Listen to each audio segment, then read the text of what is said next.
and have been a project manager here at UConn TAB since June of 2024, so about 10 months.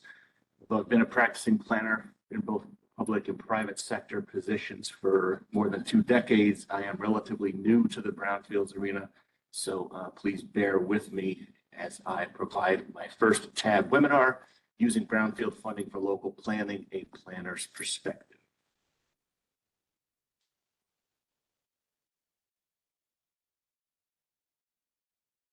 So first, what this presentation is and is not. This presentation is not intended to duplicate the information contained in the EPA Land Revitalization Program's planning under an EPA Brownfields grant webinar from August of this past year.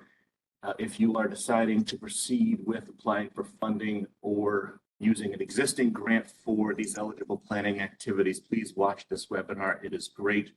It includes presentations from grant recipients in Arizona and Indiana and how they accomplished their planning goals utilizing Brownfield grants funding. Throughout this presentation, you'll notice that active links are provided and a copy of the presentation, both video and a PDF of the slide deck will be uploaded to the webinars page on the UConn TAB website, and video will also be available on TAB's YouTube channel. So the link to the EPA webinar there is provided at the center. It is an active link, and you can go ahead and use that. So the general goal, what is planning in the context of brownfields? The general goal, as we're all familiar with, the proper assessment and characterization of the properties, cleanup and remediation, and ultimately productive reuse.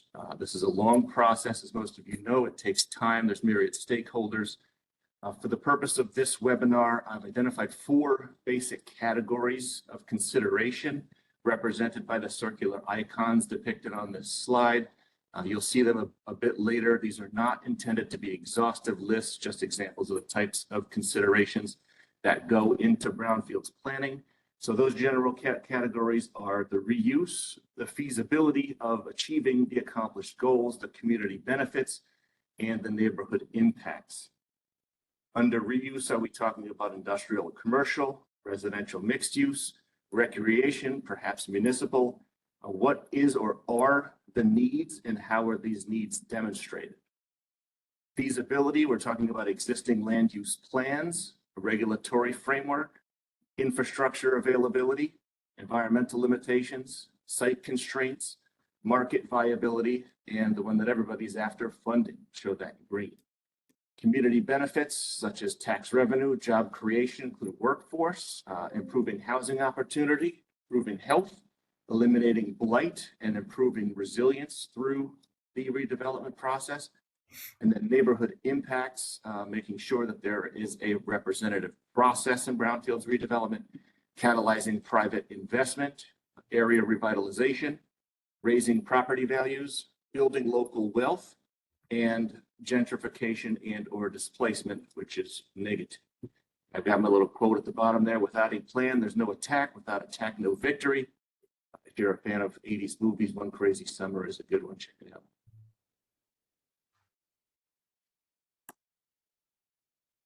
So navigating the Brownfields website on EPA, for the sake of time, I'm bypassing the main EPA landing page and providing the link to the Brownfields page only.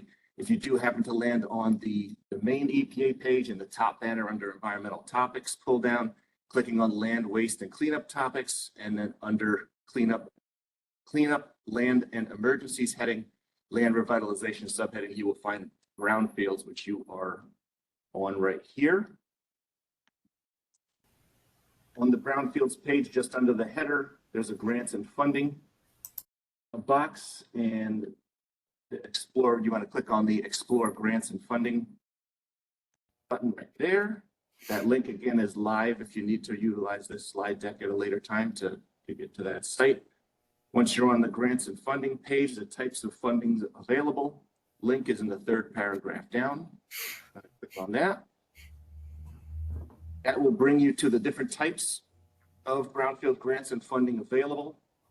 Types of brownfield funding are assessment, cleanup, multi-purpose, revolving loan fund, job training, and technical assistance. Specified planning activities that focus on brownfield reuse are eligible under an EPA brownfield assessment or multipurpose grant only.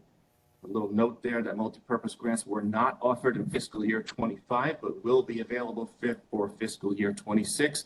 So there are two grant categories that these eligible planning activities will be available under. Under the assessment grants heading, you'll see the three types of assessment grants: community-wide, coalition, and community-wide for states and tribes.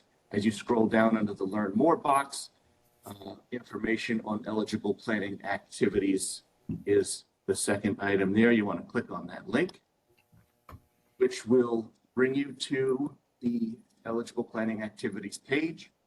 The individual fact sheets for the 14 different planning activities that are eligible under assessment and multipurpose brownfields grants can be found here.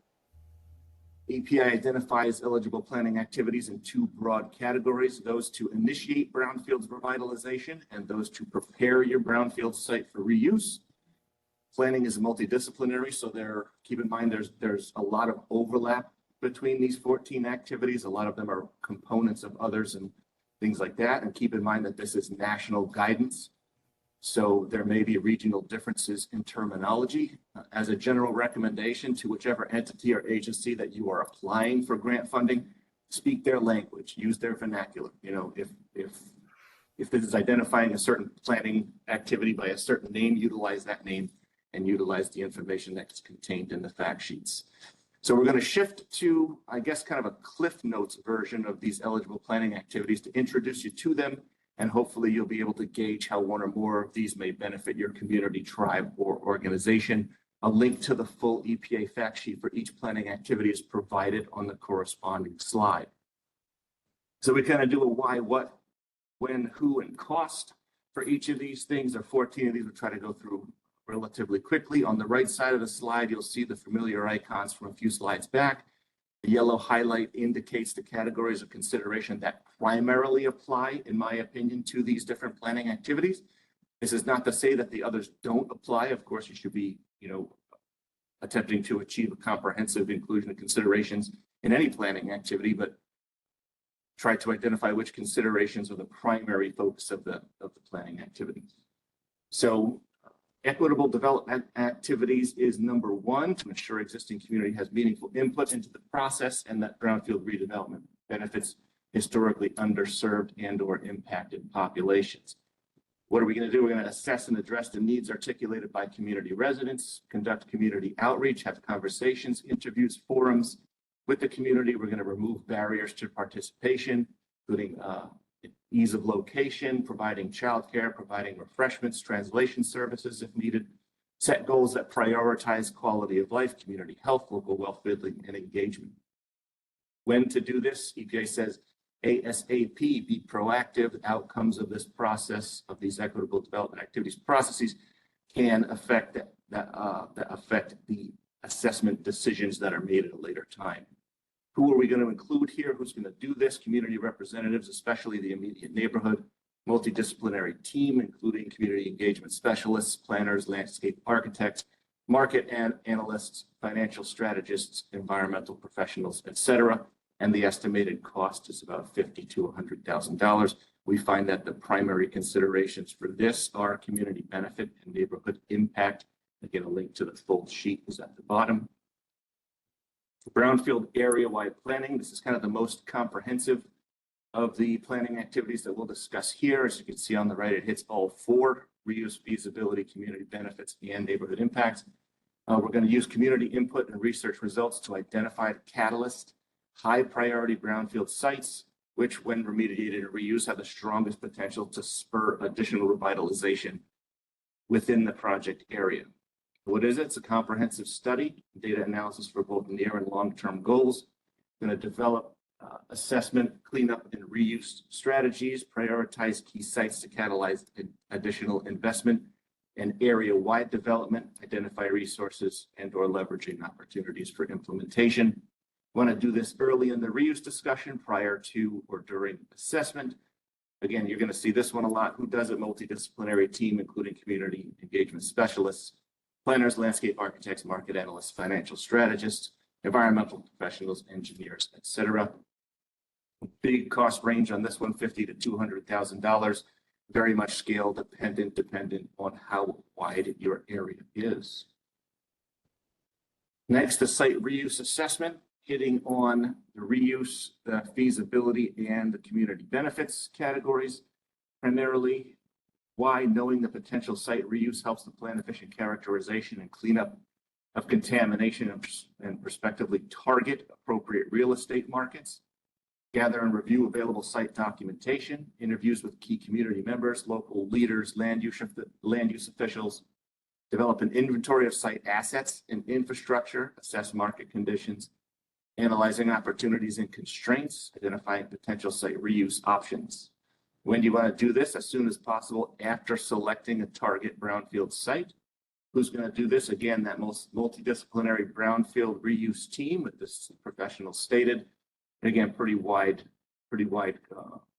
cost range on this one, $50,000 to $200,000, very much scale dependent as the area-wide plan is.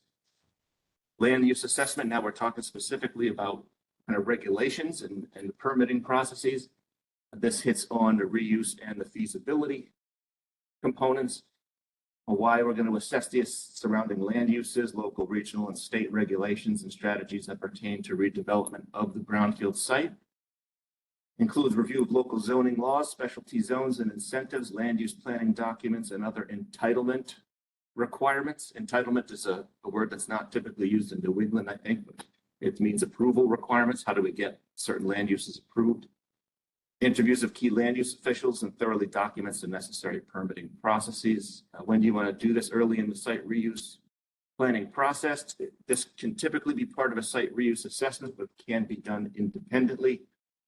Again, that multidisciplinary team, planners, engineers, environmental professionals, amongst others. And if it's outside of the larger site reuse assessment, EPA estimates that it can be done for a cost of $5,000 to $10,000.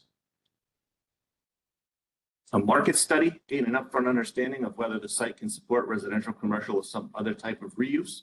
It's critical to site disposition and redevelopment decisions. This is a desktop review of publicly available real estate and economic development data, including recent development activity in the area, identifies key trends and demographics, solicits stakeholder input to identify community needs, discuss market study results with local real estate and economic development professionals to gain insights and feedback. Early in the reuse planning process is when you should conduct this. As a preferred site reuse scenario emerges, an interested developer will usually prepare a more thorough market analysis and or property valuation to fill the data gaps. Again, who should do it? Again, that multidisciplinary brownfields team this time, real estate professionals, market analysts, and planners, and the estimated cost for this planning activity, the market study, is $20,000 to $50,000. Infrastructure evaluation. So what can the site support based on infrastructure, both on and off site? This provides availability, location, and evaluation of infrastructure servicing the site, including utilities such as water, sewer, electric, gas, broadband, internet, etc., as well as road, transit, and on-site improvements. Just mentioned that. Water, sewer, electric, natural gas, cables, stormwater, wastewater, other utilities and resources, on-site infrastructure, such as fire and life safety, existing utilities that may be able to be utilized by a new user, electrical substations, security, specialized equipment, etc. When should you do this? Early in site reuse planning process. Another one that can be part of a site reuse assessment, but can also be completed independently. There's two different types of this kind of evaluation: a condition assessment, which would be conducted by a multidisciplinary consulting firm or team, and a condition and capacity study. EPA states that can usually be done by the utility company or multiple utilities company for fee or a professional engineer. Estimated cost for the condition assessment about $10,000 to $20,000, and the condition and capacity study about $40,000 plus. This activity lands squarely within the feasibility parameter on the right-hand side of the screen. So community health assessment, why do this? Determines how community health needs and issues can be addressed through brownfield site assessment, cleanup, and reuse. Analyzes existing community health information, engages organizations to gain perspectives on community health, environmental hazards, and social challenges affecting the Brownfield area, and links baseline health and environmental measures to inform redevelopment options.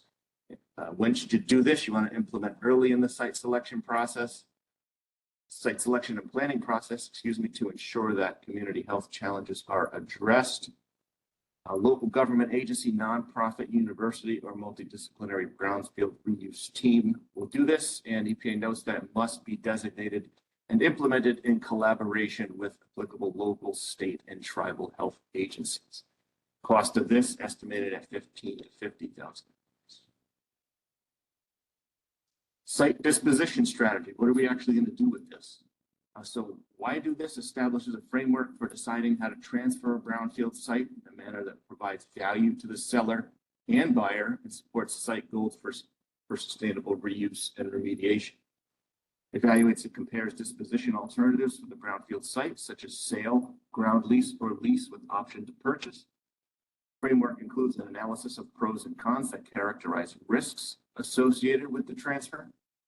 Recommends a preferred alternative and associated actions for implementation. Early stages of the reuse planning process is when you want to do this, and it can be reviewed and updated as new information becomes available. Here's our multidisciplinary team again, including environmental professionals, real estate professionals, insurance consultants, planners, and other related professionals. Estimated cost is $35,000 to $100,000, and the category of this hits most squarely on the community benefits portion, particularly if it is municipally owned property. So now we're moving into the eligible planning activities that prepare a site for reuse. First of those is the site reuse vision. We see that we've identified the reuse as the primary category for this planning activity. Why? It illustrates the location of proposed site structures and features in accordance with the desired reuse scenarios and helps position the site for redevelopment, attract interest from developers, tenants, and users funding financing. What is it? Its design concepts include visual representations such as sketch illustrations, renderings, and 3D models for different potential brownfield reuse options, reflects the community's reuse priorities, integrates site assets and limitations, incorporates neighborhood features, and satisfies market demand. This is intended to complement a brownfields revitalization plan. When to do this? Once site revitalization goals are defined and individual project components have been identified, typically prepared by an experienced planner, landscape architect, or multidisciplinary brownfield redevelopment firm or team. Estimated cost of this $35,000 to $100,000, obviously dependent on how many redevelopment options you want to explore and visualize. The resource roadmap, I think we hear a lot about this one lately, hits squarely in the feasibility component. Why do the resource roadmap? Serves as a strategic guide to project leveraging by matching individual project components to appropriate funding and financing sources.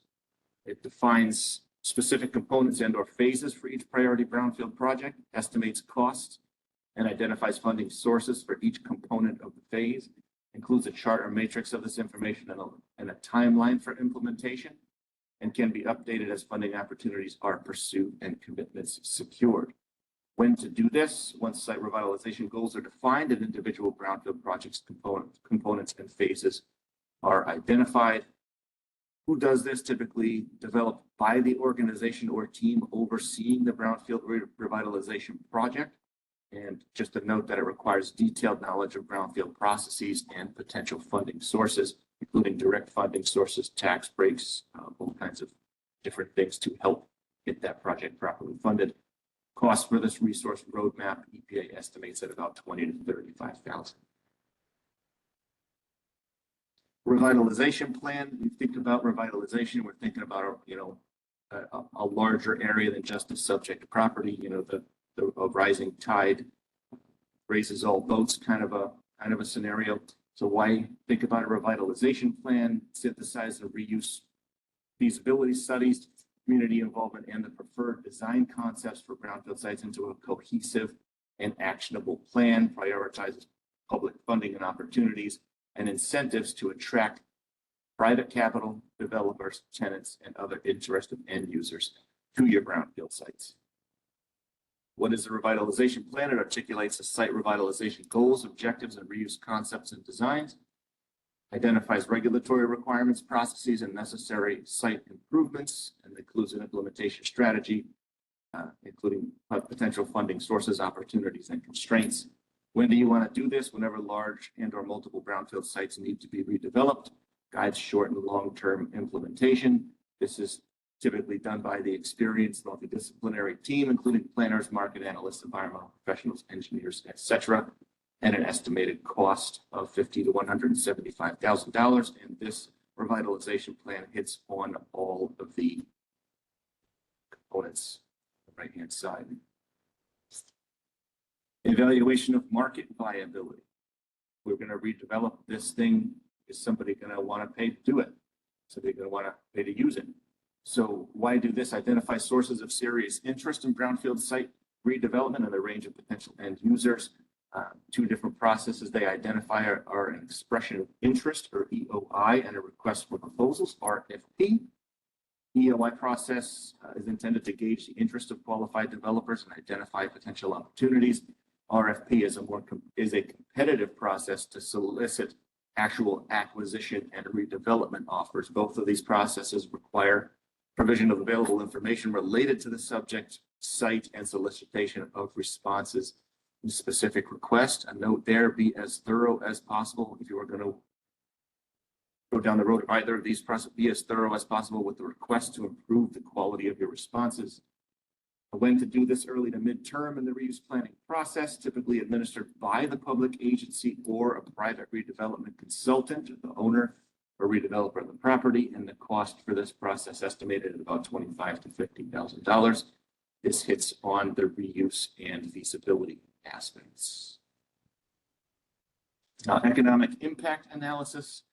Why do this? Determine how the economic impact of the reuse alternatives align with local and regional economic development and workforce goals. Use site and use specific data within economic models to provide a dollar value estimate of economic activity generation, as well as projected job creation.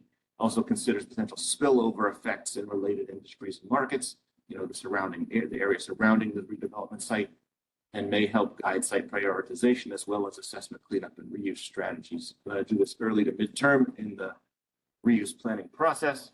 Who does this? Economic analysts, uniquely qualified planners, redevelopment specialists, or a multidisciplinary team of professionals. Estimated cost for the economic impact analysis, $15,000 to $70,000.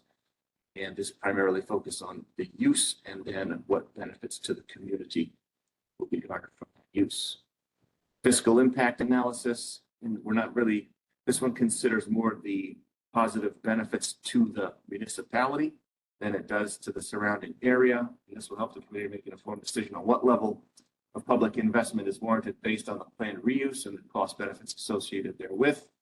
Uses current public data such as budgets, policies, tax rates, and incentives, and site-specific reuse details such as type, square footage improvements, construction costs, and maintenance costs. It estimates expected changes in public sector revenue and expenses, may help guide site prioritization, cleanup, and reuse strategies. And costs are of a particular concern, especially if the contemplated reuse is municipal and there's no associated increase in tax revenue and such, and associated expenses that go on with maintenance for those facilities. When to do this: early in the reuse planning process, and it's important for highest and best use determination. Economic analyst, planner, redevelopment specialist, multidisciplinary firm or team for that one. And the cost estimated at about $10,000 to $70,000. This one also hits on the reuse and community benefits aspects. So those are the 14 eligible planning activities. The ones that are not eligible under assessment and multipurpose grants: general planning activities such as development of citywide or regional plans, site or area master plans that are unrelated to brownfields, general land use ordinances and/or regulations, again, that are not related to brownfields, Marketing activities designed to help sell or transfer the brownfields or other properties. Survey, design, development, or collection, and fundraising. Why are these not allowed? Because brownfield funds can't be used for these activities. And another note, planning activities are not allowable under EPA's targeted brownfield assessment program. So can UConn Tab help you? If you're here, you probably know about UConn Tab services. We are located at the University of Connecticut. We provide equal distribution of our resources in all 6 New England states and to all Native American tribes. We provide everything from direct technical assistance to clients. The Municipal Assistance Program is a 3 times annual thing that we run spring, fall, and summer. We provide continuing education such as this webinar that you are listening to today, as well as community engagement specialists on our team who can help you get the word out, get community input, etc. The link to UConn Technical Assistance at Brownfield website is located at the middle of the slide. Just a reminder that our summer 25 municipal assistance program is now open. The deadline for that closes on April 25th, which is next Friday. So get those applications in if you are interested in this program. And also UConn Tab will be co-hosting a series of Brownfield roundtables with regional planning agencies throughout New England over this summer. So keep an eye out for those as well. Just an introduction to our team. You likely know most of us, but we have a very diverse team. These are 6 of the kind of the core team at UConn Tab. We do have more associated professionals in all types of disciplines available to help you. And at this point, I can open it up to questions. And thank you all for attending. Hopefully I didn't go too far over. So happy to open it up for questions. Hopefully I can answer. If I can't answer them, I'll research it and get back to you.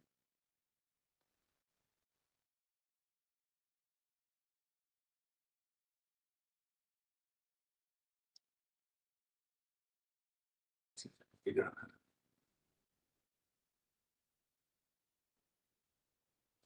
Figure out how to do this.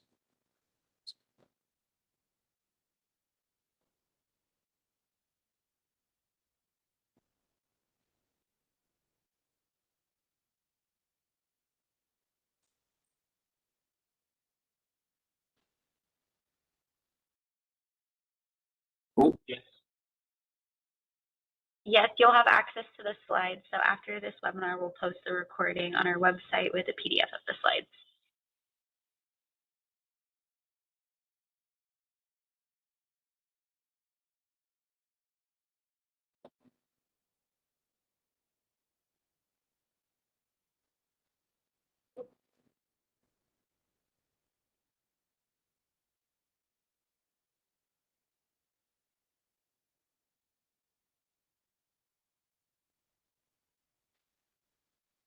Okay. So now I can see the chat.